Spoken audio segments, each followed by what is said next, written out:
Howdy y'all, this is Dwight and welcome back to my channel. Well, as we can see, I've got a bench full of several knives in different stages of progress. These two country gentleman patterns, they're all fit up.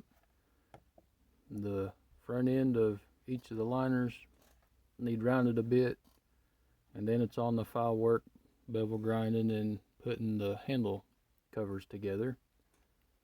These two trappers, they're heat treated and surface ground, ready for liners to be cut out and to be fit up. I have a fixed blade. I thought I had a chunk of ABL, all tongue twisted. Apparently, I grabbed a hold of a chunk of 80 CRV2 because I got a little bit of rust on it there. Of course, it's heat treated and surface ground as well, and AEBL should not do that after heat treat, so that's lovely. Then I have these two, a trapper and a country gentleman that's just cut out, needing shape, holes drilled and heat treated and so on, very beginning. So I have knives in all kinds of stages here, but I got me problem that give me fits right now is I cannot concentrate to save my life right now on something I've did a number of times at this point. Got some things going on in my life that keep my brain scattered, and I'm having a hard time concentrating, so I'm needing to have me something that will grab my attention and really make me think and to concentrate. I mean, I got to pay attention doing this on my known patterns, but I ain't having to, like, concentrate really hard, so to speak.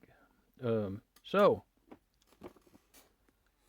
thought, well, I'm going to start a new series and see what happens.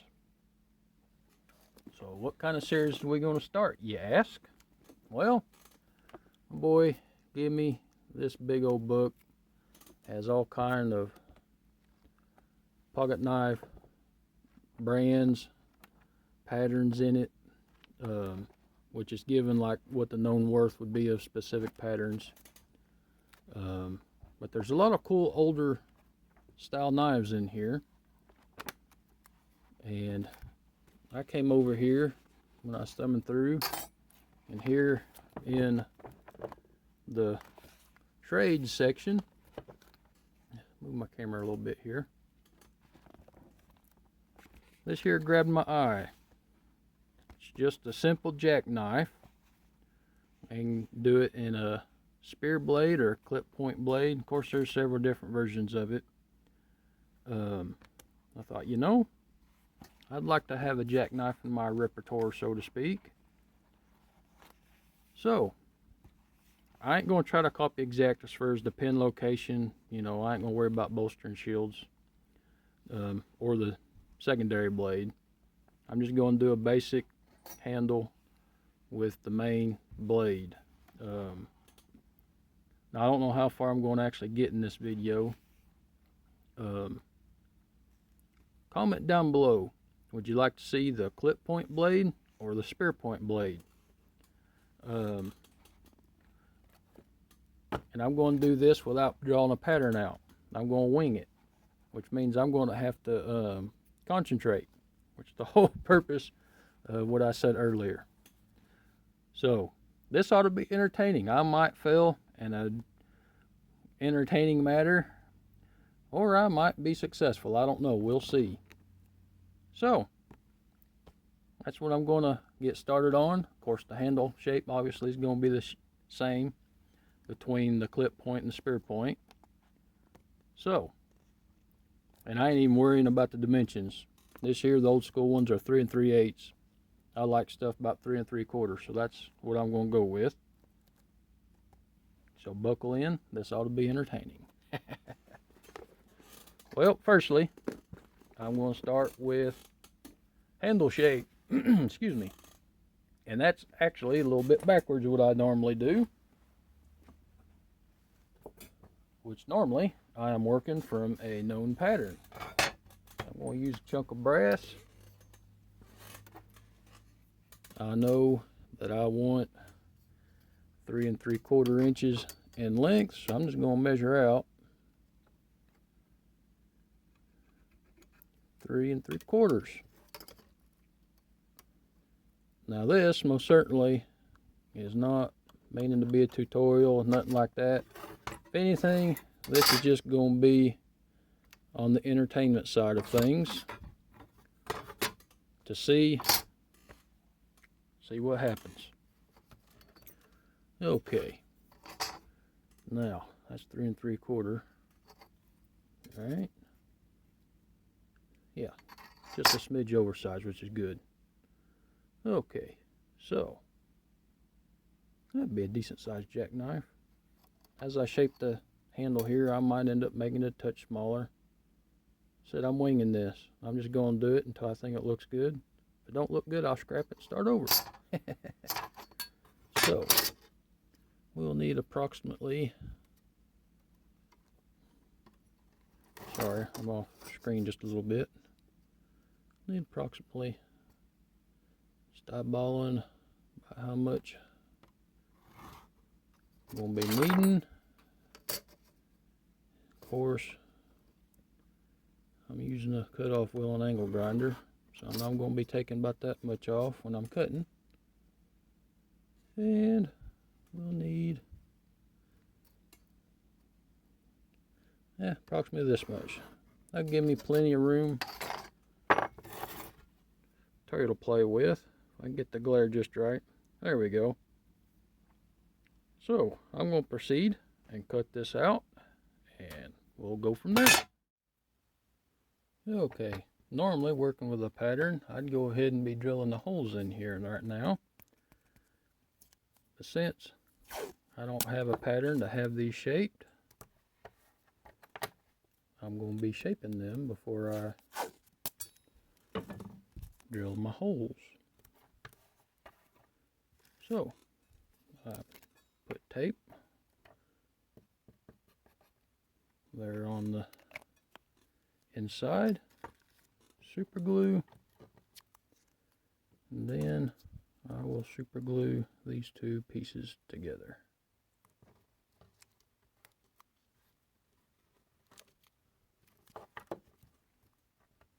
That way, when I'm shaping them, I'll be shaping both sides at the same time. And whenever I want to pull these apart, they'll go a lot easier and a lot less mess. Now looking at this, of course, I'm just eyeballing things.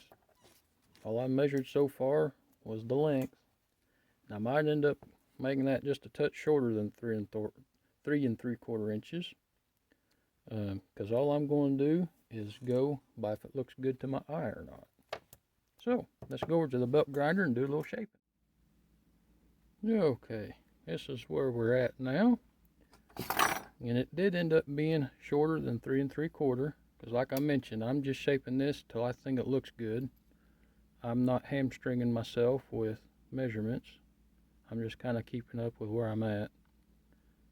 So this is just right at 3 5/8, maybe a smidge under, which is fine. I started off around 3 3/4, but it was too long and skinny looking. So I just shaped it until it looked about right. So next, I'm going to drill some holes. A little 1, 2, 3 block here. Now this end hole, for me, I just want it to be centered. So I'm going to eyeball it and say I want it right, it's about right there. That'll work. And now for this end,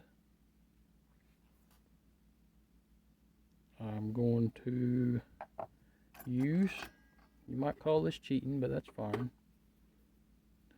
blade pattern for my new style trapper. Just going to take a look at it. See about right there? Fits in there nice, though the tang area is a bit big.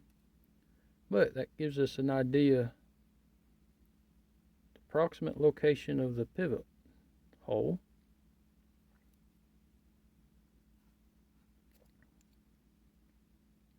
which I will put right about here. I don't want it beneath center, just a tickle above center maybe. There we go. Now I'll drill these out. Okay, got the holes drilled, and as you can tell just by eye, my pivot hole is a tickle above center, which there's math to all that, whatever. I just kind of eye it. And if you nail a pattern in over time, some patterns are easier to do than others, but you can slowly bring that pivot hole to where you're dead center. But that's a progression through a pattern in my opinion. At least for me it is. So I always want to start on a new pattern just a tickle above center. Of course, if you're doing bolsters, it don't matter anyways. Even with a bird's eye style pivot, you can put the bird's eye style pivot in. If you're using the same pin material as that, just drill it through wherever you need to from the back side and just put your pivot bushing in centered. Guys will do that. Anyhow, enough of that. And if you notice, I got a little froggy whenever I was center punching the end of the liner. No matter, this is brass. That's an easy fix. Go ahead and separate these, and I just use a knife that's as sharp as a butter knife. Okay, get the tape off my fingers, and look at that, no super glue mess. All I got to do is clean up the edges from where I was shaping them, and of course this one's fine. Get the light just right. So I'll show you this real quick. Once again, my 1, 2, 3 block. I do need to trim the excess from where I drilled that. Take the bit. You don't want to dig down super deep doing this, or you can weaken the hole. But I do it just enough to take the excess off. Okay, of course I know 1, 2, 3 blocks nice and flat. Just give it some nice tickles with the hammer. Maybe a little heavier tickles. There we go, getting there. Of course, I still got burrs and stuff. Impeding the hammer a little bit.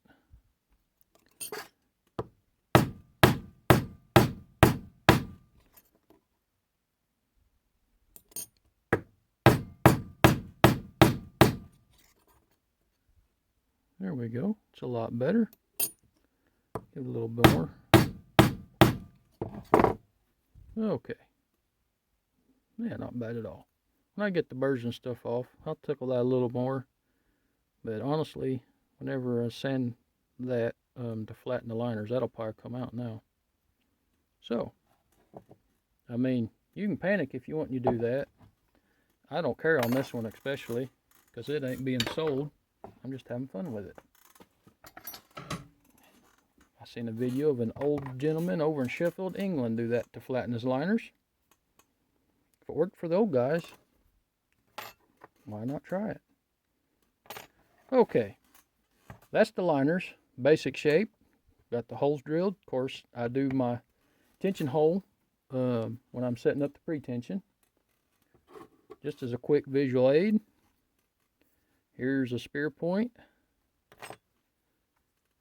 and here's a style of clip point.